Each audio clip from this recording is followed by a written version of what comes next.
Imagine this. You're in a heated discussion, and despite knowing you're wrong, you manage to win the argument and leave your opponent speechless. How is that even possible? This isn't magic. It's about using specific techniques. Today, we're diving deep into the art of argumentation, unveiling strategies that will transform not just how you argue, but how you navigate discussions in every area of your life. Knowing how to win arguments can dramatically boost your personal relationships, professional success, and self-confidence. Here's the catch. If you're not equipped with these skills, you risk being steamrolled by someone who is. Think of the last time you left a conversation feeling frustrated and unheard, spending all night going over it in your head, coming up with better lines and responses that you could have used, but didn't. So, buckle up. By the end of this video, you'll be armed with techniques to ensure you not only win, but communicate effectively in any situation. But it may take a couple of replays to make sure you learn these skills well enough to apply them. If you find even one of these techniques useful, and I'm willing to bet you'll find several, go ahead and like this video. It helps more people discover these ideas, and it takes less than a second. Now, let's get into it. 1. The agreement trick. Let's start with a powerful yet subtle strategy. The agreement trick. Your instinct when challenged might be to defend yourself fiercely, but that's often a losing move. Instead, find common ground first. This technique relies on cognitive dissonance. By acknowledging your opponent's point, you reduce their defensiveness and make them far more open to your perspective. In a conversation about climate policy, you might say, "I see your concerns about the economic impact of green energy. That's valid. But have you considered the long-term benefits of job creation in the renewable sector?" This invites collaboration rather than conflict. Even skilled debaters like Ben Shapiro use this. By acknowledging part of an opponent's argument, he creates the space to present his own perspective without appearing combative. Agreeing doesn't mean you've surrendered. It's like giving someone a head start in a race, then quietly passing them once they're comfortable. 2. The question trap. Next, instead of declaring your opponent wrong, pose questions that invite them to reveal the flaws in their own logic, without you ever raising a finger. Rooted in the Socratic method, guided questions help people arrive at conclusions themselves, leading them to reconsider their own position entirely. In a debate about climate change, if your opponent says, "Industry is doing everything to combat climate change," respond with, "What specific actions are industries actually taking to support that?" You maintain control without ever making a direct attack. This works in everyday settings too. A colleague insisting on outdated software? Ask, "What specific benefits do you see in keeping this?" More often than not, they'll struggle to answer convincingly. The question trap builds credibility while fostering genuine dialogue. It works in debates, boardrooms, and casual conversations alike. 3. Magic word swaps. Words hold enormous power, and small swaps can completely change the dynamics of a conversation. This is magic word swaps. This leverages framing. The way information is presented shapes how it's received and the emotional response it triggers. Instead of, "You're wrong," try, "I understand your perspective. Can we explore this a bit more?" That single shift moves the conversation from confrontation to collaboration. In a workplace disagreement, have you considered the potential consequences? Keeps dialogue respectful while making your point land harder. Ben Shapiro frequently rephrases opponents' arguments positively before presenting counterpoints, demonstrating respect while building toward his own position. Saying, "Let's explore this," instead of "You're wrong," is like suggesting a pleasant stroll instead of a mud wrestling match. Same destination, very different journey. Now, the next technique is something that seems completely backwards at first. Most people instinctively do the opposite, and it costs them the argument every single time. But once you understand it, you'll never approach a debate the same way again. 4. The information bomb. When faced with resistance, sometimes the best approach is to drop an information bomb, presenting a commanding volume of relevant data that anchors your position with undeniable weight. This draws on information overload. When done correctly, layered data can sway opinions and hand you dominance in the conversation.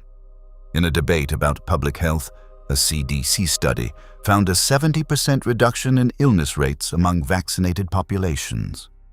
In a discussion about electric vehicles, studies show EVs reduce greenhouse gas emissions by up to 50% compared to traditional vehicles. Hard data is hard to dismiss. Ben Shapiro consistently uses this approach, grounding his arguments in studies, economic data, and historical context that make them difficult to refute. Imagine an argument is like a water balloon fight. Make sure your balloons are filled with accurate data. Misinformation splashes back, and it damages your credibility far more than losing a single point ever would. 5. The strategic pause. Silence is golden. In an argument, it can be absolutely deadly. The strategic pause leverages silence to create discomfort and opportunity.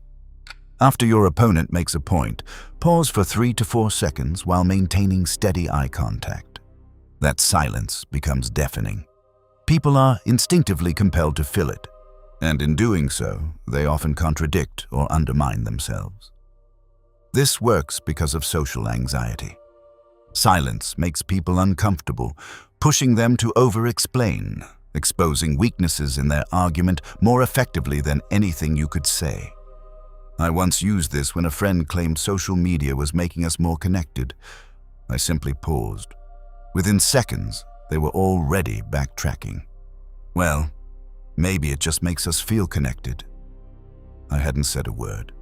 Think of it as the argumentative equivalent of a cat playing with a mouse.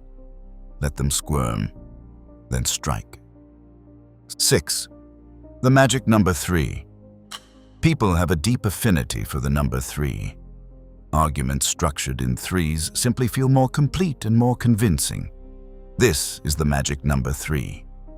The rule of 3 taps into our cognitive preference for patterns. 3-part information is easier to process, easier to remember, and more naturally persuasive. Rather than 1 or 2 points, give 3. We should invest in renewable energy because it creates jobs, improves public health, and combats climate change. 3 points. 1 argument. Far harder to dismiss. Ben Shapiro consistently structures his points in threes, sharpening clarity and improving audience retention in the process. 3 is the magic number in fairy tales for a reason. Build your argument like the third little pig, solid enough that nothing blows it down. And here's the part that nobody talks about. The techniques coming up next aren't just about what you say. They're about how you show up entirely. Most people walk into arguments armed with facts and leave wondering why none of it landed. This is why. Stay with me. 7. The conversation killer. This is the ultimate trump card. The conversation killer. One perfectly timed, punchy line that leaves your opponent with nowhere to go. This operates on shock value. A well-placed statement disrupts your opponent's flow entirely, shifting the balance of power in a single moment. If someone says, "You must want to throw the country away," respond calmly, "Or maybe I just want to ensure everyone has a fair chance at happiness." Reframing your position in one sentence can render their attack completely ineffective. Ben Shapiro is masterful at this. He waits patiently for an opponent to expose a weak point, then strikes with one incisive line that reframes the entire conversation. Used too frequently, this becomes dismissive. Deploy it sparingly. Its power lives entirely in its rarity. 8. Psychological insight and body language. All 10 techniques rest on a foundation that most people completely ignore: body language and psychological awareness. Maintain open posture, make eye contact, don't cross your arms. Your physical presence communicates confidence before you've said a single word. Nonverbal communication theory tells us that how we position ourselves physically shapes how we're perceived. often more powerfully than the words we choose. Also, be aware of the Dunning-Kruger effect, where less informed people carry disproportionate confidence. Recognize it and challenge it gently. That's an interesting claim, but have you considered? If you're hunched over like a question mark, people will assume you're hiding something. Stand tall. Your words will carry 3 times the weight. The last 2 techniques are ones that most people overlook entirely because they don't look like debate tactics at all. But they might be the most disarming tools in this entire list. Don't check out just yet. 9. The power of stories. We remember stories far better than cold facts. When you frame your argument within a compelling narrative, you multiply its persuasive power significantly. Narrative transportation theory tells us that people are far more likely to change their beliefs when they become emotionally involved in a story. Data informs. Stories move people. Arguing for mental health support in schools. Don't lead with depression statistics. Instead, describe a student who struggled silently and how a more supportive environment could have changed their entire trajectory. That image does what no data slide ever could. Ben Shapiro uses this consistently, grounding abstract arguments in real human stories that make his points both relatable and difficult to dismiss. Who wants just data? Give them a narrative with a twist, like a joker card in a deck. Unexpected, but always attention-grabbing. 10.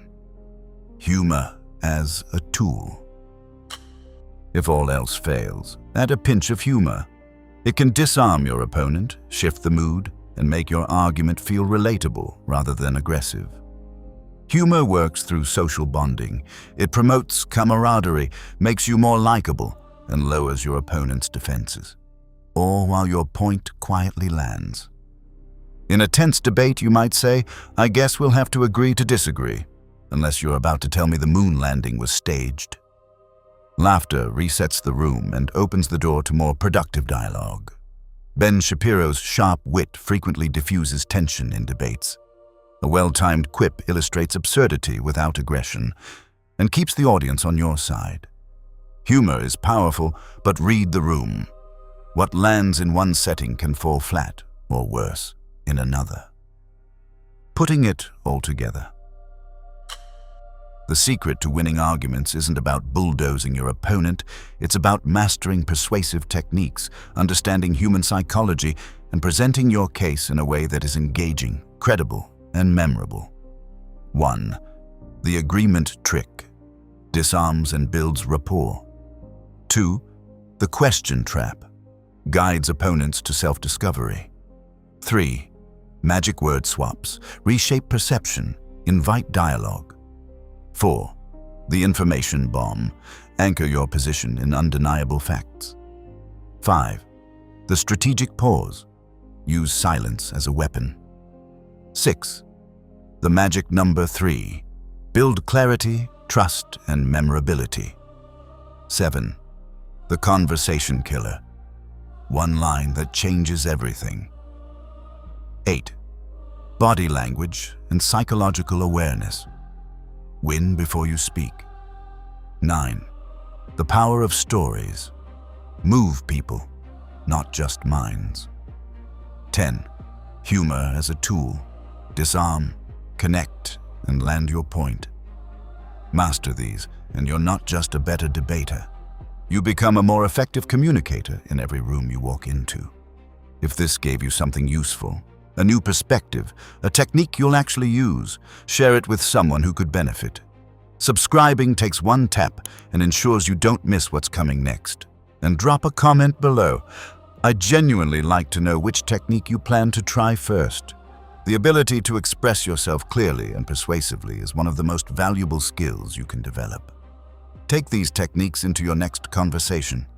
And remember, the best argument doesn't always require winning. Sometimes the greatest victory is simply leaving someone with a perspective they hadn't considered before.